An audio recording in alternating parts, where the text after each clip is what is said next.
Bismillahirrahmanirrahim. Alhamdulillah rabbil alamin wassalatu wassalamu ala asyrafil anbiya'i wal mursalin wa ala alihi wa sahbihi ajma'in. Nawaitu at-ta'alluma wat ta'lim wa at-tadhakkura wat tadhkira wan nafa' wal intifa' wal ifada wal istifada wal hathi ala at-tamassuk bi kitabillahi wa sunnati rasulih sallallahu alaihi wasallam wa du'a ila al-huda wa dalala ala al-khair ibtigha'a qurbihi wa thawabihi wa wajhihi subhanahu wa ta'ala. Allahumma arzuqna ya rabbi fahman nabiyyin wa hifdhal mursalin wa ilhamal malaikati المقربين في عافية يا رب العالمين. قال الشيخ المؤلف هداه الله من يعينكم في الدارين آمين رضي الله عنكم. طيب 10 of Dhul Hijjah has lot of reward of Allah subhanahu wa ta'ala. Special days, 10 Dhul Hijjah. And if it's according to Hisab, then tonight, now is the moment when the first Dhul Hijjah begins. And we can only announce, or the authority or those people who go to witness the moon crescent can only start announcing this is the first Dhul Hijjah after they have witnessed the crescent. After they have witnessed the crescent. If there would be anyone who announced that this is the Dhul Hijjah or such Eid will come at certain days, okay, before being able to witness the moon crescent, I mean, he's I don't know what to say, but it shows that he has not learned the knowledge of Falak. This is how we have mentioned earlier. Number one, if the authority wants to announce, okay, about the new month, about the coming of the new month, okay, or about if we have entered the new month, then first thing is after he has witnessed the moon crescent. This is the first condition. The second condition is that he needs two witnesses, or unless if he himself has witnessed the moon crescent. If he does not fulfill those conditions, then he doesn't have the right, or he is wrong.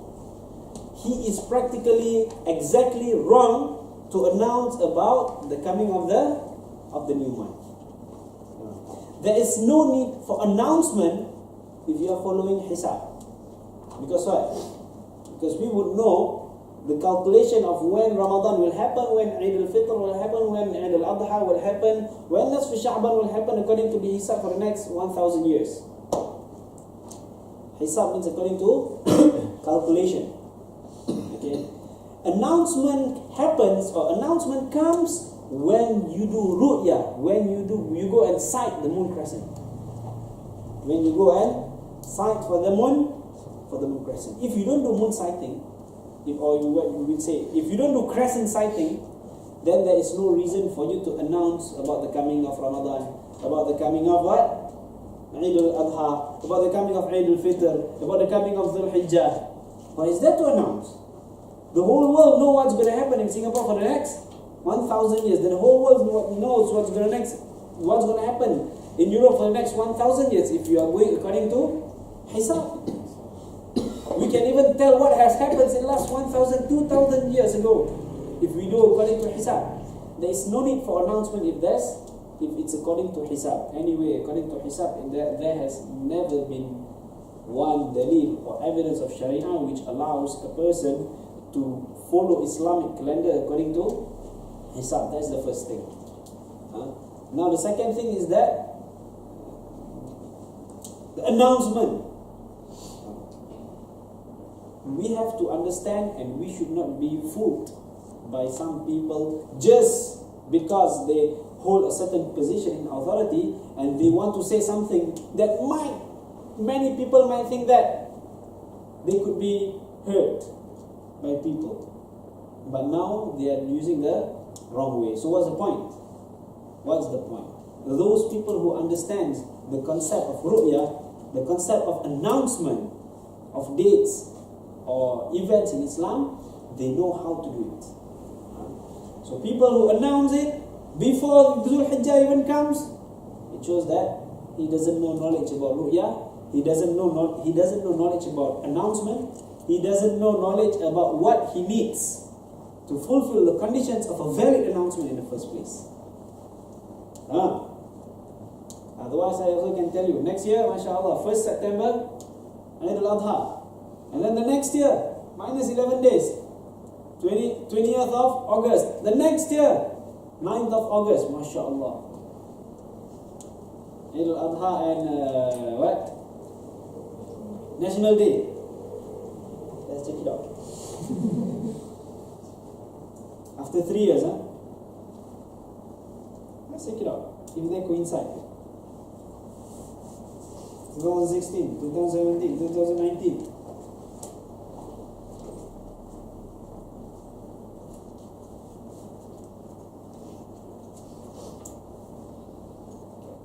No, 11th of August. So it's 20. Yeah, I mean, the most important, if you go according to Hisab, because there are some leap years, every 4 years there's a leap year. So, according to Hisab, you don't need to announce. The whole world, the whole humanity knows what's going to happen for the next 1,000 years and what's going to happen in the past 1,000 years. I can also announce when is Sha'ban for this year.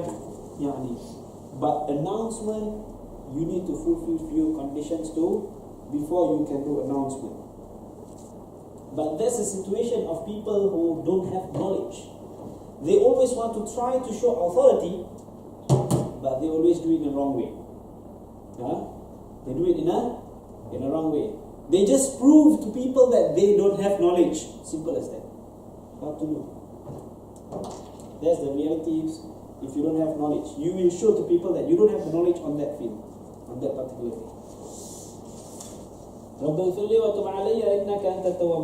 thing. Now last week we have discussed on the concession of wiping on khuf. Okay, if you are not a traveler, you can wipe for 24 hours from the time you do the khuf wudu. Okay, not from the time you wear the khuf, not from the time you break your normal wudu while you are wearing khuf, but from the time you do your khuf wudu, provided you did not remove your khuf after you have broken your normal wudu. Okay, we have discussed about this matter last week. And if you are a traveler, you can wear your khuf for 3 days and 3 nights, 72 hours. Okay.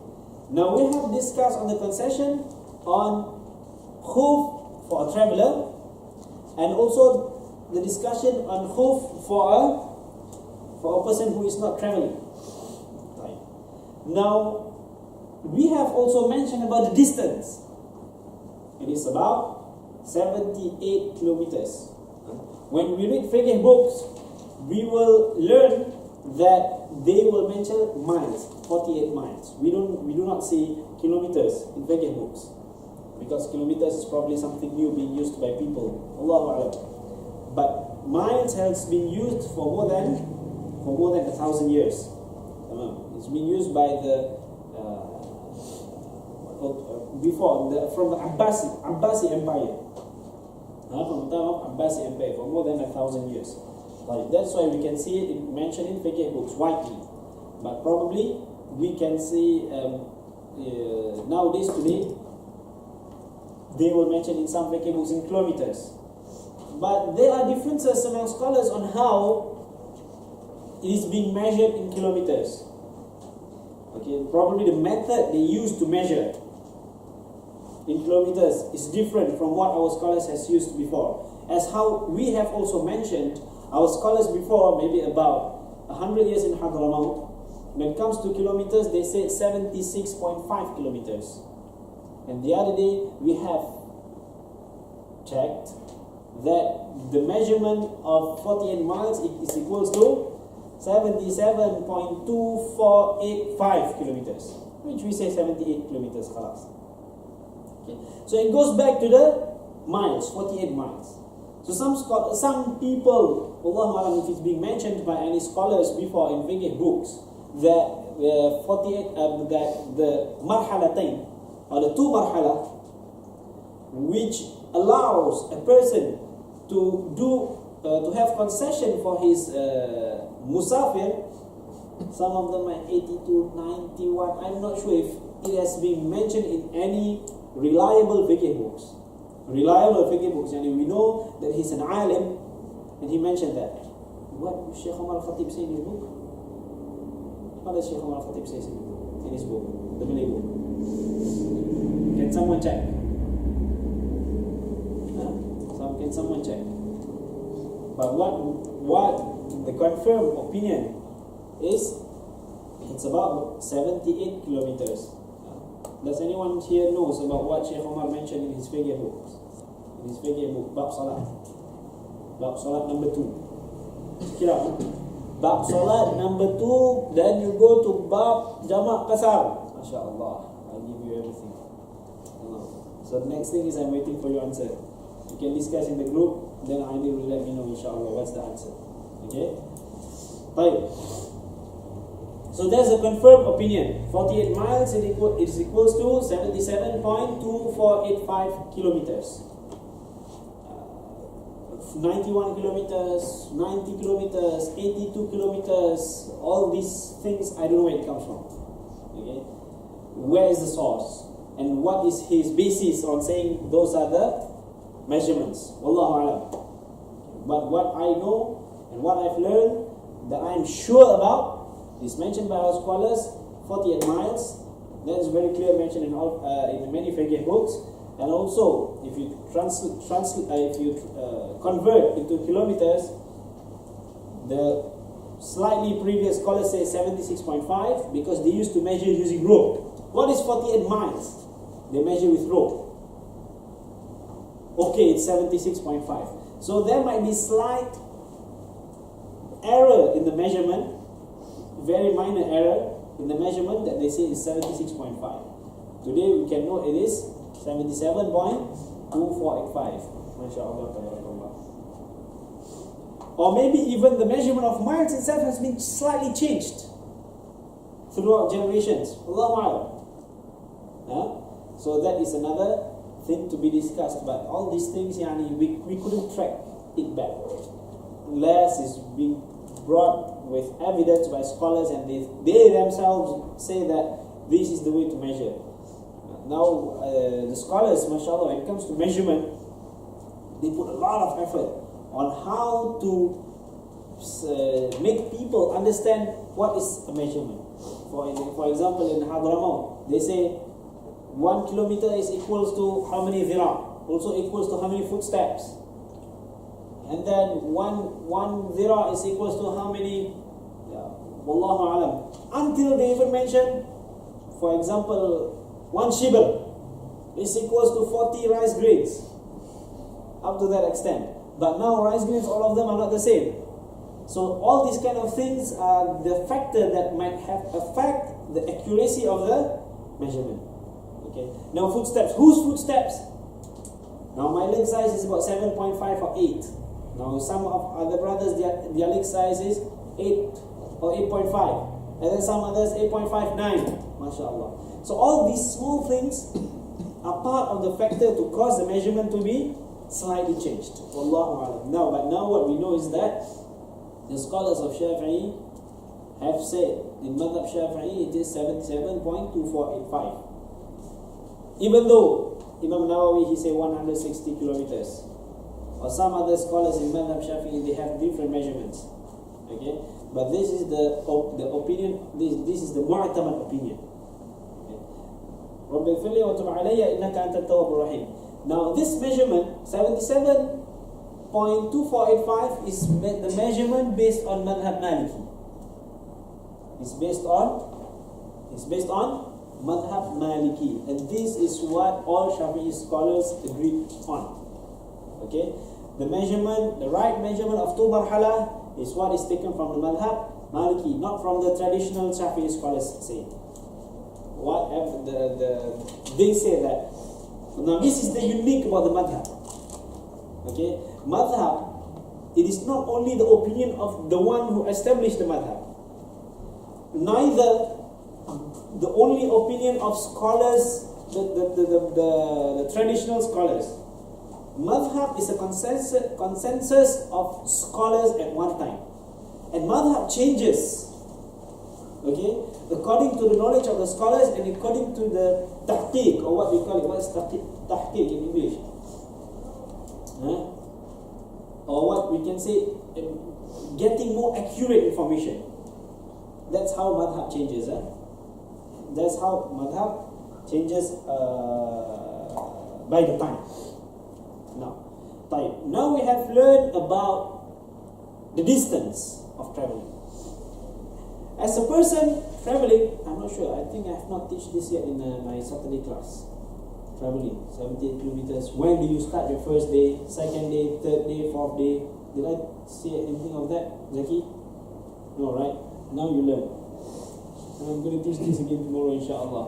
If I want to increase bring down the temperature of the AC or on the fan, it's a little bit warm, right? No. Why warm? Right.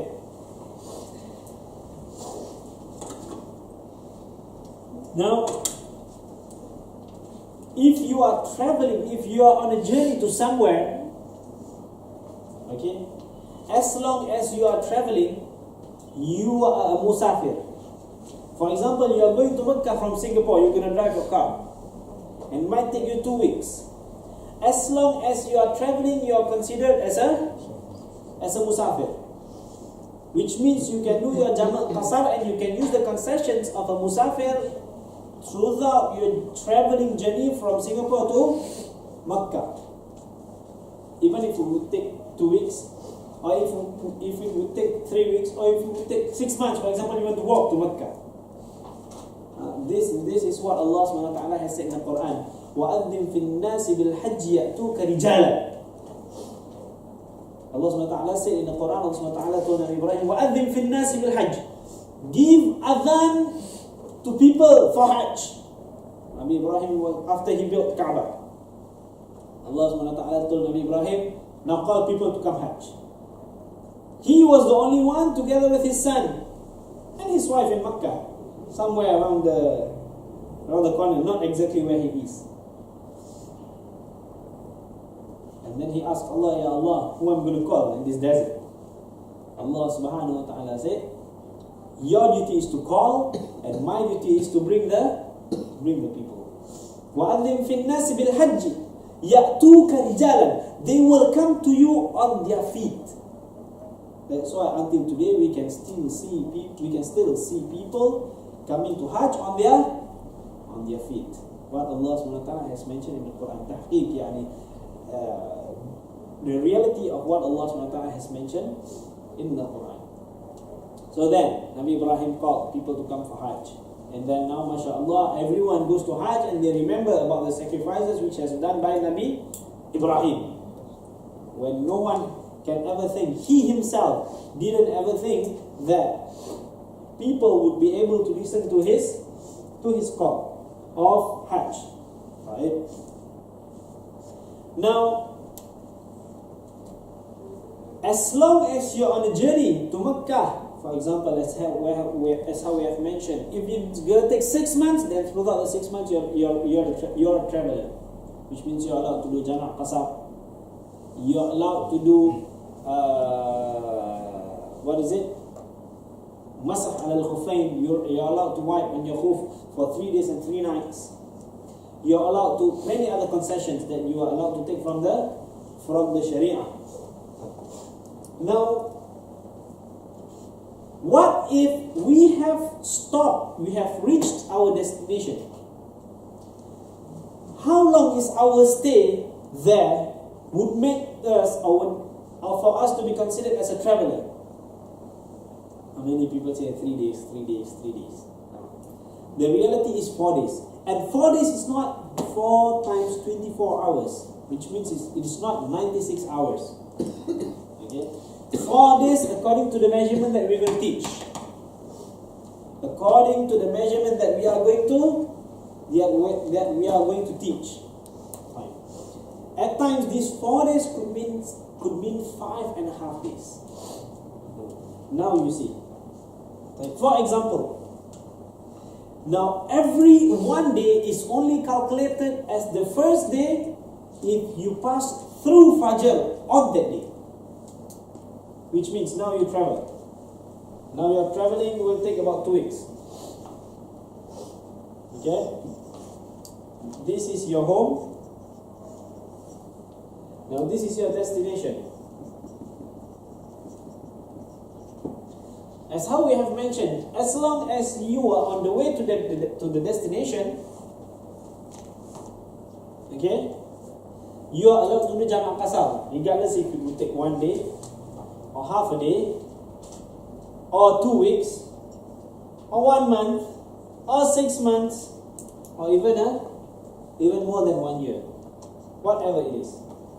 As long as you are on a journey, okay, as long as you are on the journey to your destination, you are allowed to do Jamak Qasar.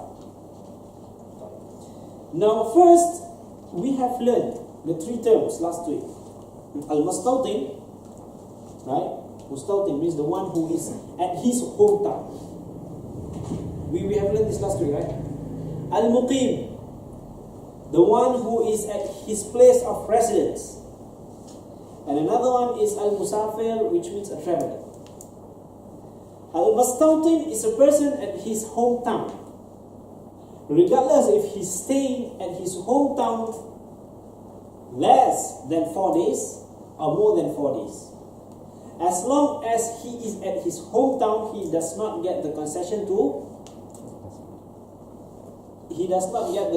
of a traveler. Okay. Al-Muqim, someone who is at his place of residence.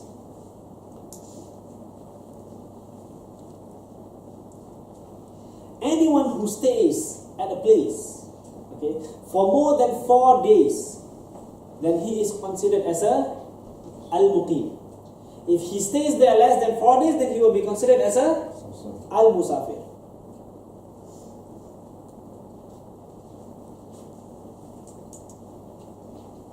Now, if a person has his family in Singapore, has his home in Singapore, but he only comes to Singapore, he only stays in Singapore 2 days every week. The rest of his 5 days he's in Malaysia.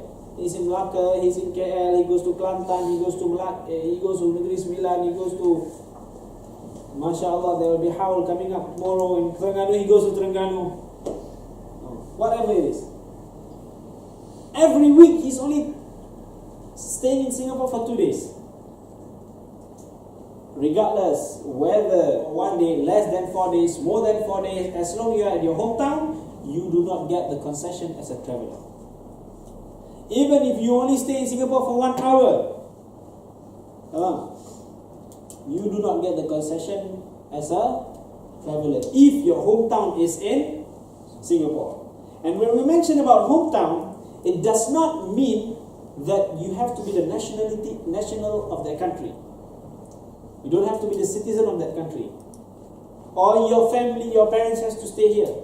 The most important is that where is your permanent home at the moment? Where do you call your home? You might be a Singaporean, but your home is, MashaAllah, in Malaysia. Many Singaporeans stay in Malaysia. So if they come to Singapore, they are a traveler. They are not al-Mustawtin. They are not someone at their hometown. Okay? Or Singaporean living abroad in Australia. Their hometown is in Australia, Singaporean, anywhere, whatever it is. The most important, your hometown is where you stay. Okay? Where you are staying. Your stuff, your home, your house. You must have some place to, your home. That's the first thing. Now, Al-Muqim, if you are staying somewhere which is not your hometown. Okay. Al-Muqim is when you are living somewhere which is not your hometown for more than 4 days. For more than 4 days.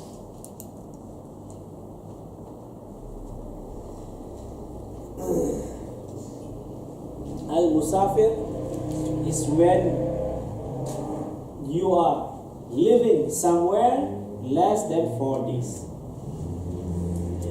And the 4 days, we're going to teach you how to calculate the 4 days from here and here. Now, the 4 days.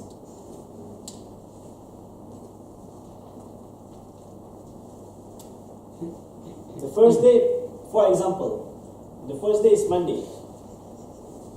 The second day is Tuesday. No. This is just not first day or second day. This is just for example. Monday, Tuesday, Wednesday, Thursday, Friday. Now, if you, for example, now we are in Singapore. Now, if you are traveling to KL, firstly, the traveling journey has to be more than 78 kilometers. How do you calculate the 78 kilometers?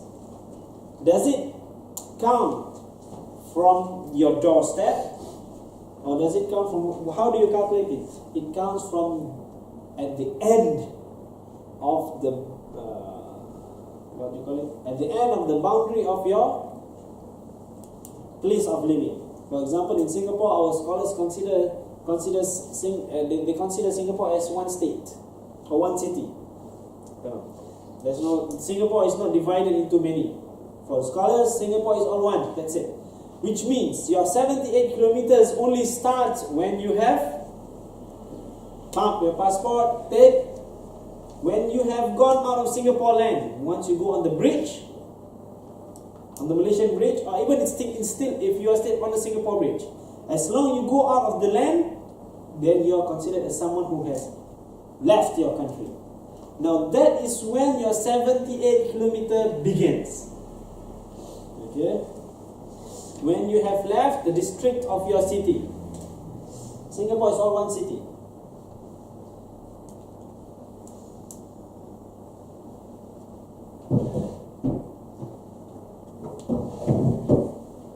Fine.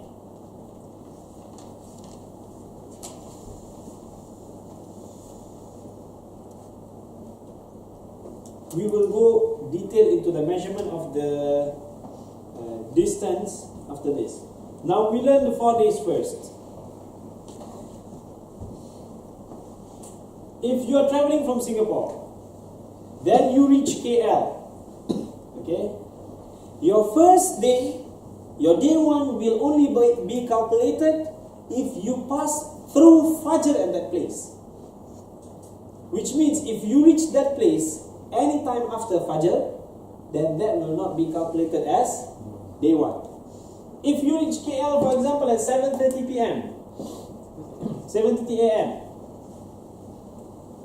now this is not considered as the first day. Okay? Your day one will only be calculated if you pass through Fajr on Tuesday. Now this is day one.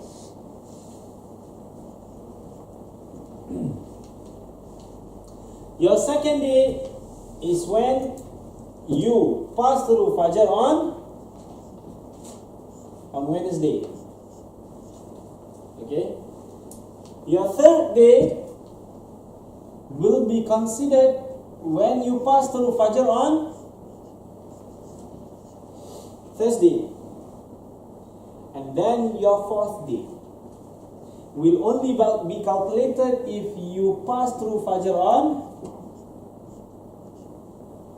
Friday. And you will only be calculated as a muqim if you stay at that place for more than 4 complete days. When does the day 4 complete? This is the beginning of 4th day.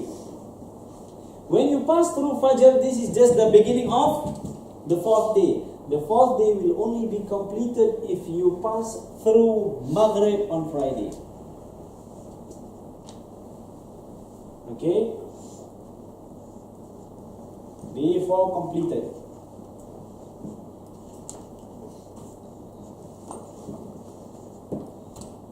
So, you will get the concession of a traveler as long as you stay somewhere or if you are staying in that place less than 4 complete days. Less than 4 complete days.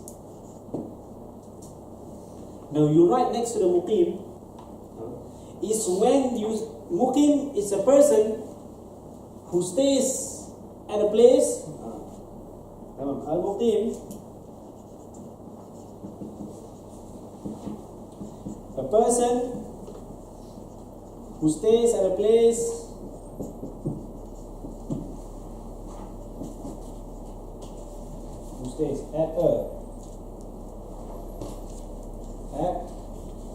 apa ini?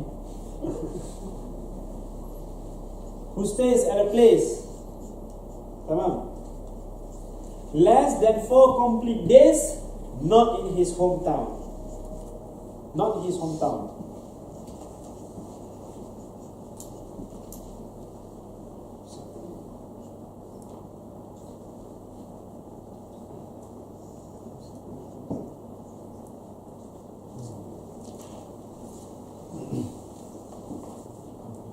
Al-Muqim is a person who stays at a place less than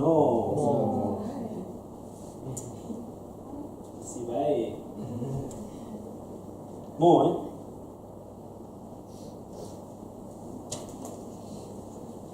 than 4 complete days, not his hometown. Al-Musafir, just change this more to less, then you get a second definition of a Musafir.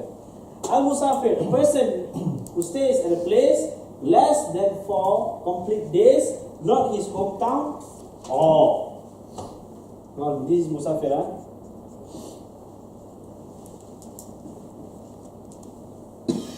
The same thing, you put less, write it down properly. No, because this is your reference. For me, my reference is here. So,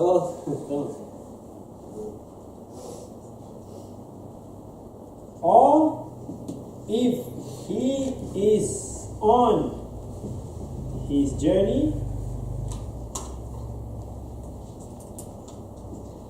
to a destination.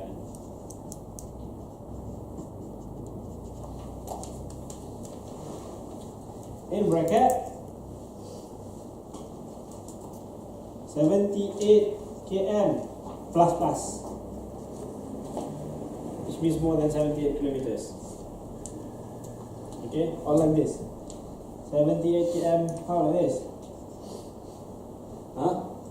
Mathematics, huh? Is that right? Yeah. Is that right? Or if you want to be more accurate, then put 77.2485. Yalla, put. So Al-Musafir is a person who stays at a place less than 4 complete days, not his hometown. Al-Musafir, less than, and or if he is on his journey to a destination which is more than 78 kilometers. Write it down properly, yeah?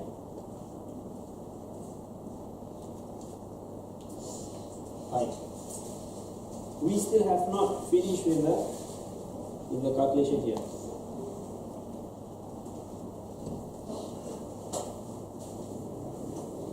Now, what if a person reaches KL on Monday at 7 p.m. When is his day one? When is his day one? Tuesday, when he passed through Fajr. What if he reaches KL on Monday at 5 a.m.? Then when is his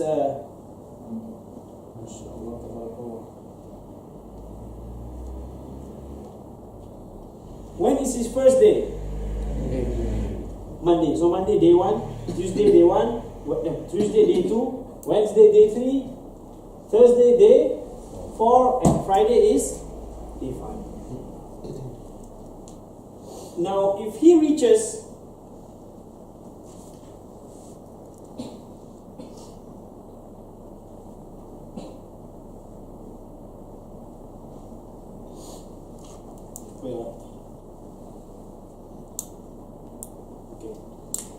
if he reaches KL before, oh okay, now we still go on. If he reaches KL at 7:30 a.m. If he reaches KL at 7:30 a.m., okay, and he leaves on Friday after Maghrib, then he will be in KL for more than 4 complete days. But if he reaches KL, if he wants to leave KL on Friday, at what time? Just make sure that he goes out of the KL border. Out of the KL border at before Maghrib. Now he leaves KL at about 6. 6 traffic jam time. I never like to travel in this traffic jam time. I don't like. Okay, he leaves at 5 p.m. Just about to start. So he is sure that he can go out of the KL border before the jam begins. Friday lagi. Now, if he reaches KL on 7:30 a.m. on Monday and he plans to leave from KL at 5 p.m. on Friday, does he complete his 4 days? He does not complete his 4 days. Therefore, in this situation, he can do Jamak Asar from the time he reaches until he leaves.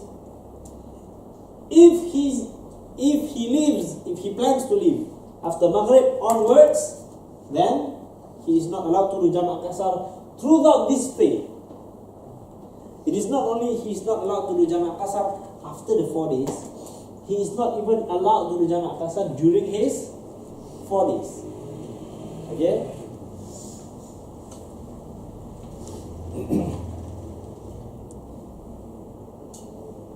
And it is okay if, for example, if you know fiqh, now you know fiqh, then you can plan your journey like this.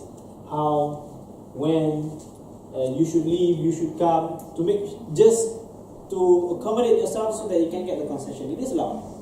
There are some concessions in Sharia it is not allowed to do. For example, you are doing something just to get the concession. Certain things are not allowed. Certain things are not allowed, but certain other things you're allowed. Okay, so these are part of the concession to which you are allowed to do to adjust your schedule accordingly. Fine. Now, day 4 completed. So now, for example, if you reach KL on Monday at 7:30 a.m. and you leave on Friday 5 p.m., how many days is this in reality? It's almost 5.5 days. Am I right? It's almost 5.5 days. This is if you are traveling between countries like Singapore, Malaysia, where the time throughout the whole year is the same. Now, if you travel to other countries, to European countries, or to American countries, or to the south, or to the west, to the south, or to the north, then you will find that one of the time will be stretched very long. So you might come to 6 days, even though we say as a 4 complete days. Now this is the measurement of 4 complete days. It begins from Fajr, it ends on Maghrib. So now you have understood what is a 4 complete days. If you want to continue to get the concession, now this is a concession which is not allowed. If you are going outside the city, now you stay in KL, or you know that you're going to stay in KL for 10 days, for example. So you want to break between the 10 days, you travel to somewhere, you go to Cameron Highland to sleep one night, drink some tea and come back next day. So that you get the concession. And just to drink Cameron Highland tea, MashaAllah, so expensive. Normal coffee shop is 1 ringgit. Cameron Highland 6 ringgit. Same thing. No difference. All the tea all around Malaysia also come from Cameron Highland. But just because you're drinking tea at the tea plantation, you have to pay 6 ringgit. 2 person 12 ringgit. La ilaha illallah. Take.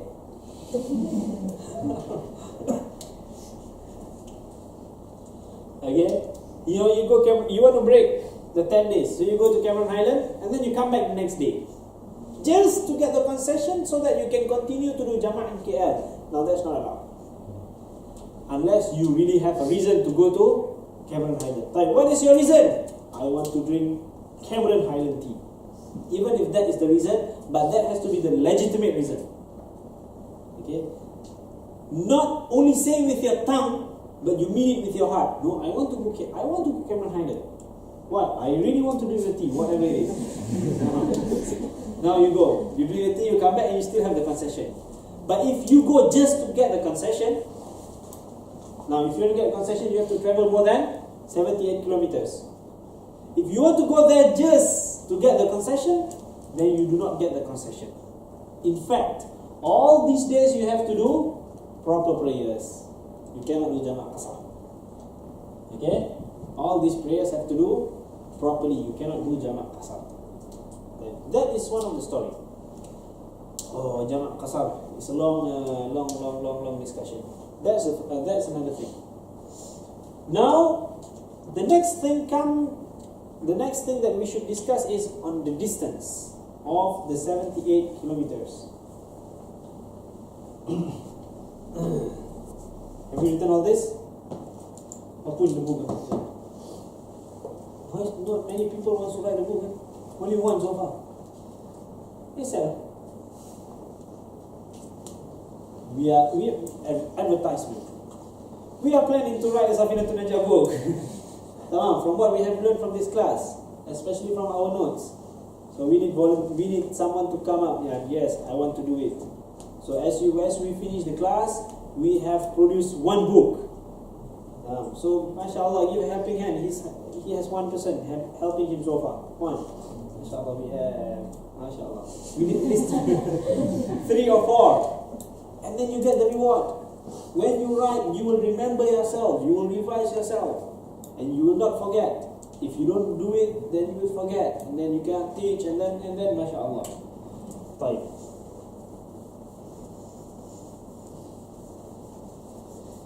Now the 78 kilometers.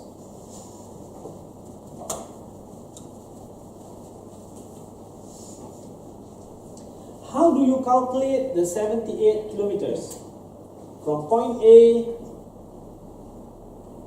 border of point A and border point B. Okay? This is border point A. For example, here is the border point A. Here is the border point B. How do you calculate 78 kilometers? Do you calculate 78 kilometers by just calculating diameter? You know what's diameter? Or maybe I'm wrong. Allah. From this end to this end straight. Is it called diameter? Is that right? Huh? Straight. Huh? Displacement. Diameter is like this. Is it? This diameter. I forgot our levels.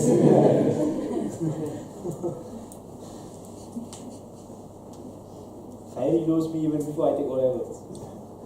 10 years ago, I did my O-levels home study. Home study. I don't go school from secondary 1 to secondary 5.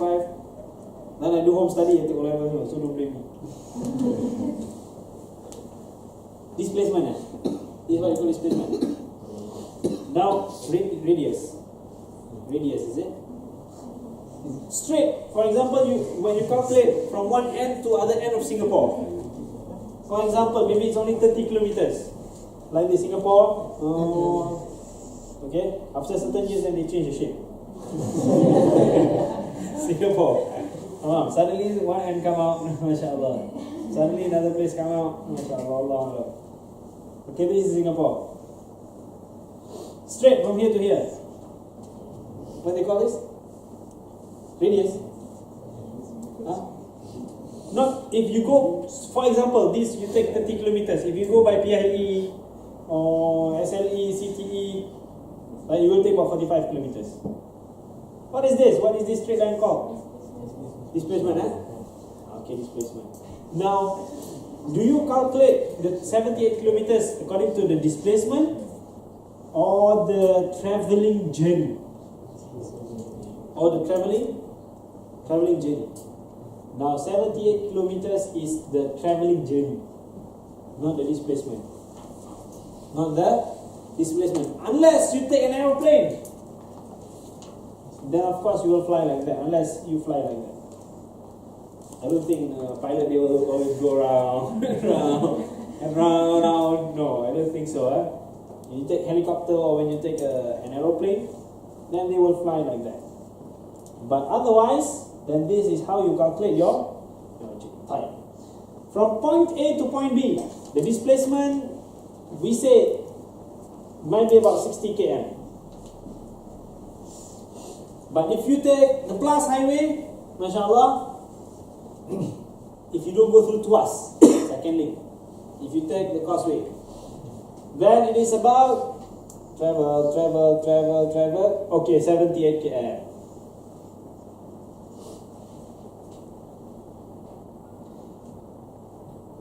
If you take the second Tuas, mashallah,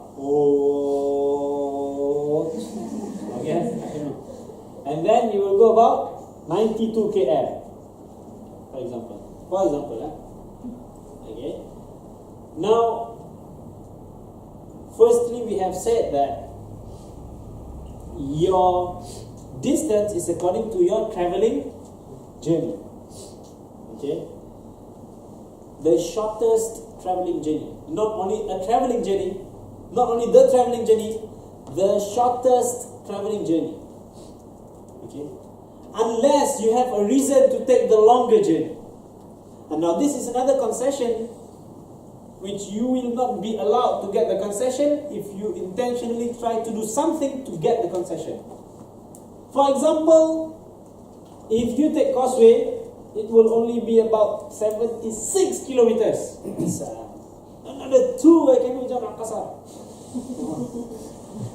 But because of this causeway, I cannot do jamak kasar. So what do? Tuas. Now, if you want to take Tuas, you must have a valid reason. Teh tarik so far, Cameron Highlands. So what you do? Secondly, got chendol. So you said, I want to drink the makcik chendol. Okay? Because after the Gelang Patah R&R, there's makcik selling chendol. MashaAllah. Wonderful. I don't know what's wonderful. No, maybe the chendol, maybe the makcik. So I want to go through second link. Because why? Firstly, I get to bring the chendol. Okay? And he's serious about the chendol. And mashallah, then I go traveling. If he has a valid reason, for example, the slightest valid reason like drinking chendol, or visiting his relatives, or dropping someone along the way, or evading traffic jam, then if he would follow second link, or if he would follow Tuas, he would get the concession of Salah. Even though the shortest possible journey is less than 78. If he takes the longer route, sorry, I have to entertain the call because my wife is listening to the class. I don't entertain the call, I just have to cancel. Okay. If he takes second link without a valid reason, he can go to causeway. Nowadays, mashallah, you can even check on the phone if it's traffic jam or not. He checked the phone, no traffic jam. He checked Tuas, also no traffic jam. Then he go Google Maps, he checked distance. Alamak, less than 78. If he goes to second link, more than 78. Okay, I take second link. What are you going to do along the way? Do you have a reason? Yes, my reason is to get the jamak kasar of salat, of prayers, to get the concession of a traveler. Then he will not get the concession of a traveler. What time is it now? Okay, we have 15 minutes to go. Then he will not get the concession of a traveler if if he's going to take the longer route just to get the concession of a traveler. Understood yet? Okay. So there there should be slightest valid reason for you to take the longer route to get the concession of salah of a traveler. If you don't have a valid reason, you just travel because you want to get the concession of salah, then you do not get the concession of salah, or you do not get the concession of the traveler. Now, is that clear? Yeah. We have wrote here border A to border B, which means the calculation of 78 kilometers is from border to border, not from your doorstep to the doorstep, or the entrance, or whatever it is.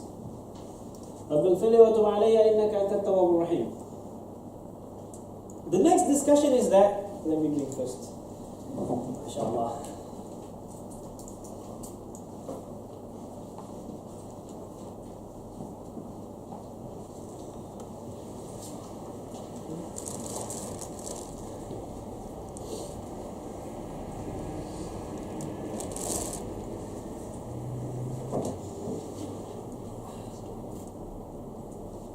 Seems like we might not touch the book today.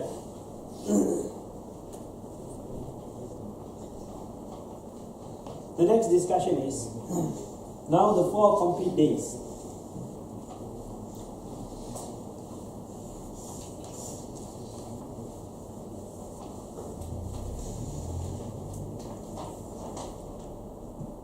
The other day, Merdeka. My house is next to the Dataran Merdeka. I want to go back home, just about 1 kilometer to reach my home, traffic jam. So I have to take another route which will turn me back to 15 kilometers so that I can go back home. Because why? That 1 kilometer stuck. Everyone wants to celebrate Merdeka. MashaAllah, Merdeka, Malaysia, everyone celebrate. Singapore also celebrate, they go out of Singapore.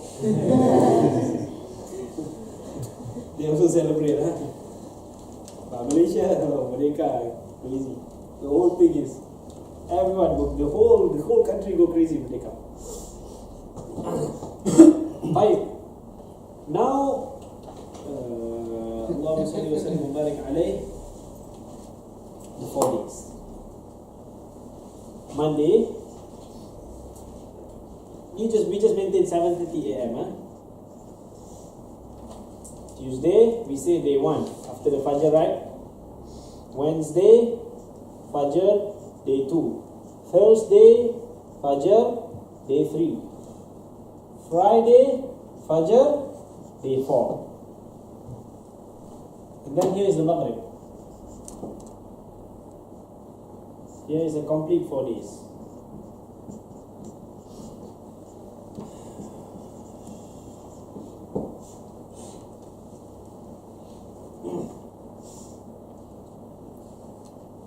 Now, you reach KL 7:30 a.m. or anywhere after Fajr on this day. Okay? Then the next day will be considered as 1 day. Anytime after Fajr.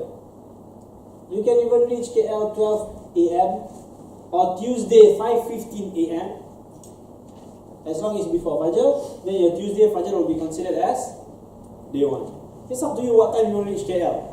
This is just the way of calculation. Fine. Now, as you stay, now you have intended, since you have attended Safinatun Najah class Fiqh, now you know how to get the concession of Jamak Qasar prayers. So you plan to leave on Friday 5 p.m. To leave KL on Friday at 5 p.m. Okay. So as you are staying here, maybe on Tuesday or Wednesday, suddenly you find out that this is bad. This is very bad. Suddenly you find out on Wednesday, whatever time it is, on Wednesday you find out that you have to drag your stay in KL. You have to extend your stay until after Friday. Okay? For example, 3 p.m. Then your boss call you, oh Fulan, you have to stay in KL until Sunday. We have an important meeting on Saturday. Right? Now you know that at the moment you find out that you have to stay for more than 4 complete days, okay? Then you have to stop doing Jamak Qasar at this moment. Okay? Which means you pray, if at 3 p.m. you pray Dhuhr, and then you pray Asar normally, and then you pray Maghrib normally, and then you pray Isha normally, and the same goes for the rest of the days until you leave KL. Okay? So your boss said, after your meeting on Saturday, then we have breakfast together on Sunday morning, and then you can go back home. So now you know on Sunday, you can only leave KL on Sunday morning. If that is the situation, then you cannot do Jamak Qasar after you have heard that you have to stay in KL for more than 4 complete days throughout your whole journey. Okay? Now that is for the situation if you know when you are leaving KL. That is the situation for if you know when you are leaving KL. Write down first, write down, I give you time. No problem.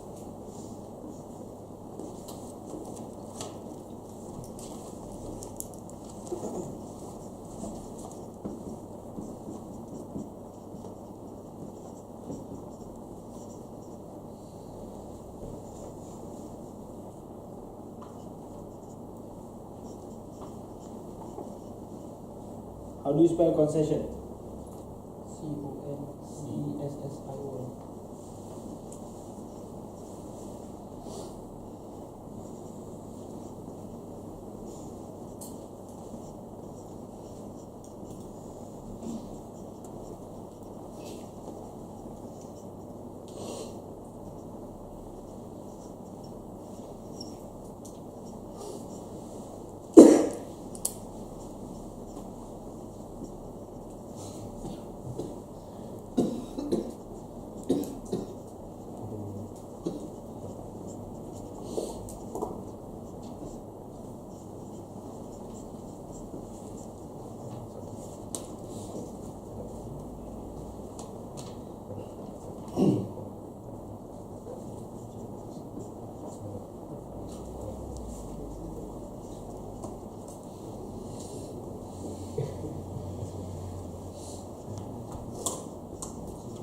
While knowing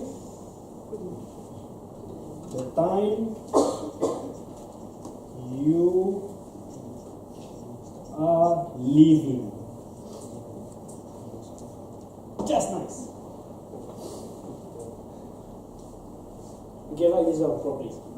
You are not allowed to use the concession of a traveller from the moment you find out your stay will be more than 4 complete days, while knowing the time you are leaving. While knowing the time you are leaving. Now this is very important. If you know the time you are leaving. If you do not know. Now this is another situation. Another situation comes in. If you do not know the time you are leaving. Oh Fulan, you have to stay in KL. How long, my boss? I don't know how long. You don't worry, I'll pay your hotel expenses. You just stay here. For how many days, boss? I don't know. We have to get this thing done. I don't know how many days. We just have to wait for the things to get done. Now, if you don't know, now the continuation of the note. Continuation of the note.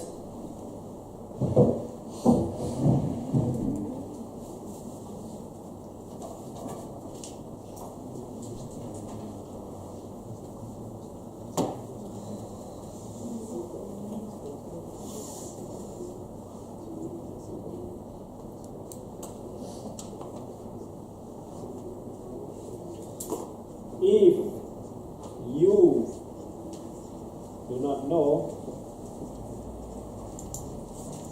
the time you are leaving, then are allowed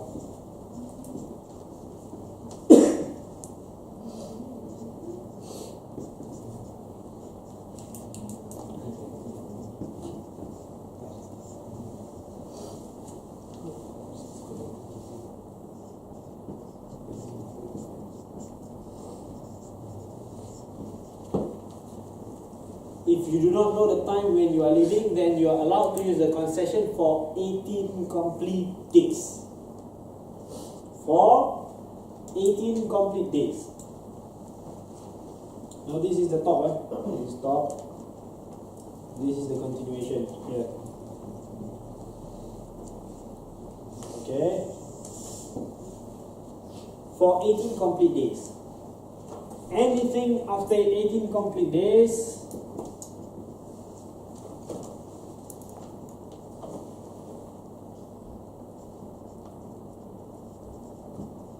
you don't say anything after 18 complete days. Yeah, if you extend your stay for more than 18 complete days, then you have to perform your salah. No, anything after 8. How do you say it? Now, if you're going to stay for more than 18 complete days while still not sure that how long you're going to stay there, as long as you have used up your 18 days, then after 18 days you have to do your salah as al-muqim, as someone who is in his place of residence.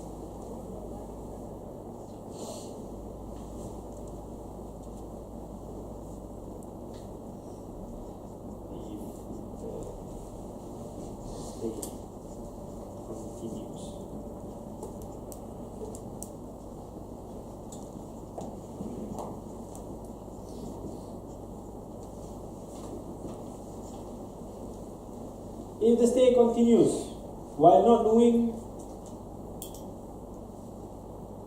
the time of the time of leaving, or what do you call it? The time of what? Time of departure. Is that right? The time of departure. After 18 complete days, then one should, or one is not allowed. Then one is not allowed to use the concession of a traveller.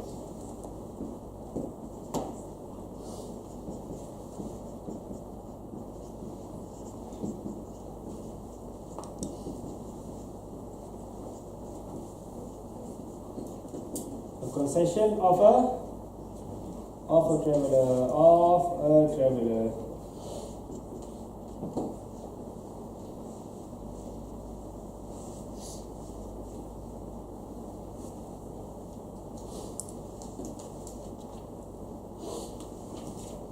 Okay?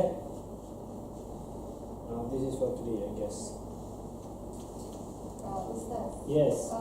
When you say the time you are leaving, meaning let's say I take the bus, like I plan to leave like around 4:30. Is that what you mean by the time you are leaving? Or the day. Sorry, the day. The day. The day. That's right. Oh, the day, right? The day of departure. Or time. Day and time lah. This is the border, right? Like is it like after border then it's considered you are leaving? Yes. The day, The day or time? Time. Time, time lah. Correct. Sorry my English, Yaman English. I'm still training. Speak proper English. Fine. Any other questions? We will stop here. Ustaz, Yes. you say you are a Musafir once you travel, right? As long as you're traveling. As long as you're traveling for more than 78 That days. is for the destination, right? Yeah. So if like you start really your traveling, but then you haven't crossed the 78, but then your destination will be more than Yes. 78, but then you haven't crossed the 78. Can you? Yes, you can start using the concession. As long as you have to go out of the border. For example, now you're going to KL, you can start using the concession as soon as you leave Singapore. Okay? As soon as you leave Singapore. You don't have to cover the 78 kilometers before using the concession. I'll write this down as well. And a person is allowed to use the concession as long as his journey is more than 78 km, a person is allowed to use the concession as long as his complete journey, or as long as his destination is more than 78 km,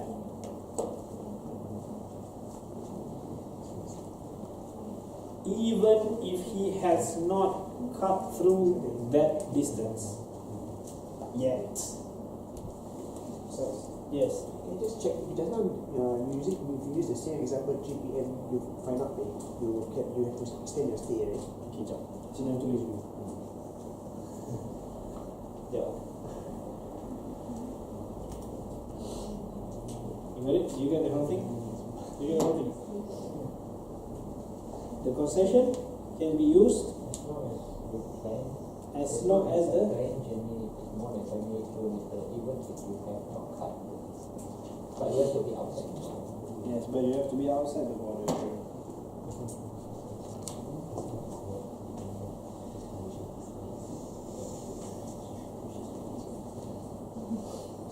Okay, now your question. Okay, let's Does say everyone get the note first? Okay, let's say it's 3 p.m. You find 3 out p.m. you that. find out you cannot, you have to extend your stay.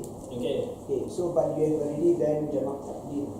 So when Okay. asar comes, do you still need to do asar? when jamak takdim, when asar comes, do you still have to do asar? You don't have to do asar. You don't have to do. You don't have to do asar. But if you have not done your jamak takdim, if you do the intention of takhir,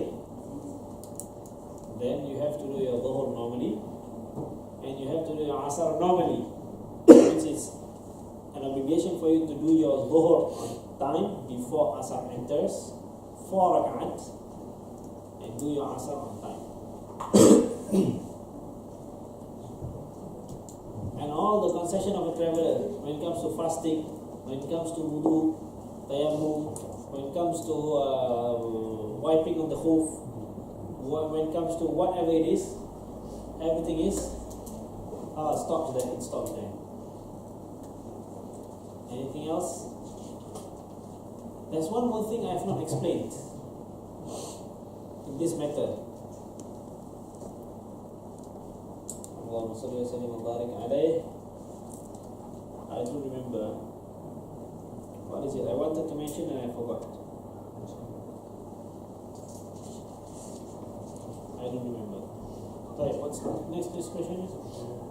How do you do jamak kasar? How do you do jamak kasar? This is what I wanted to say.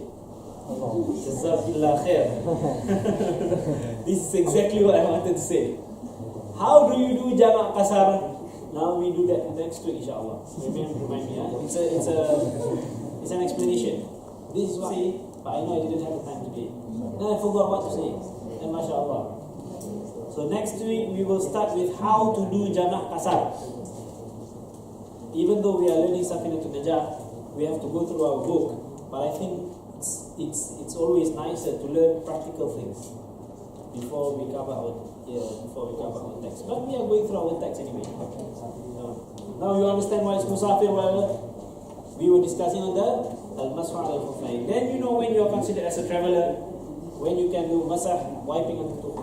So next week our first class will be on how to do jamak kasar and how to do jamak takhir. Yes. I read before, you have to depend on the intention of your traveling. Yeah, also depends on the intention of your travel. So what is like permitted and what's not? It depends if the travel is for halal reason or for haram reason. That's it. This will be discussed in the next week. Travel session. How to do jamak kasar. Anything else? Any other questions? Yes, please. Any other questions?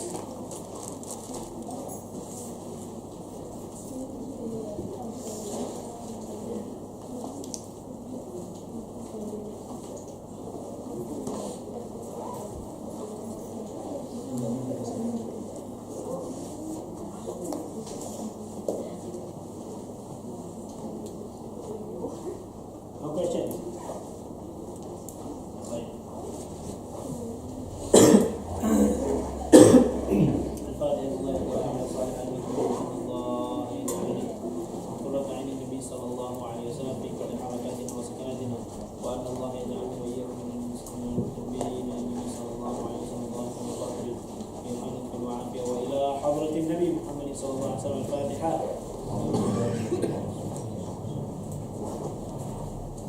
الرحمن الرحيم مالك يوم الدين إياك نعبد وإياك نستعين اهدنا الصراط المستقيم صراط الذين أنعمت عليهم غير المغضوب عليهم ولا الضالين آمين.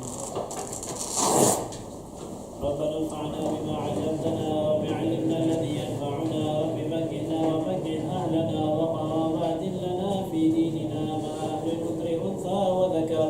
رب وفقنا ووفقهم لما ترتضي قولا وفعلا كرما وارزق الكل حلالا دائما وآخر لا أتقي علما نحظى بالخير ونكفى كل شر. ربنا واصلح لنا كل شؤون وأقر بالرضا منك العيون واقض عنا ربنا كل الديون قبل أن تأتينا رسل المنون. اغفر واستر أنت أكرم من ستر.